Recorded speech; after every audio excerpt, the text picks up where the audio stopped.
नमस्कार, स्वागत आहे तुमचे आपल्या आवडत्या यूट्यूब चॅनल ज्योतिषी उपायमध्ये. आज आपण जाणून घेणार आहोत जो बऱ्याचशा जणांना पडलेला प्रश्न असतो की मी कुठलं काम करताना कुठल्या दिशेला तोंड करून बसू किंवा माझ्यासाठी कुठली दिशा योग्य असेल.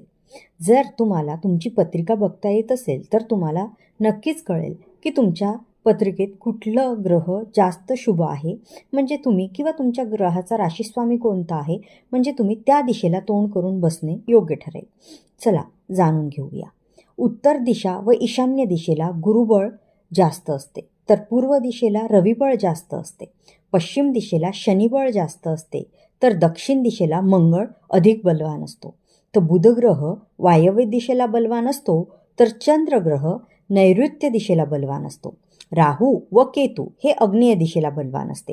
तर तुम्ही तुमच्या पत्रिकेत बघा की तुमचा कुठला ग्रह जास्त चांगला आहे किंवा तुम्हाला कुठल्या ग्रहांशी रिलेटेड कामं करायची आहे. आपण पुढे जाणूनच घेणार आहोत की कुठल्या ग्रहांच्या अंतर्गत कुठली कामे येतात. व्हिडिओ आवडला असेल लाईक करा, शेअर करा आणि चॅनलला सबस्क्राईब करा. धन्यवाद.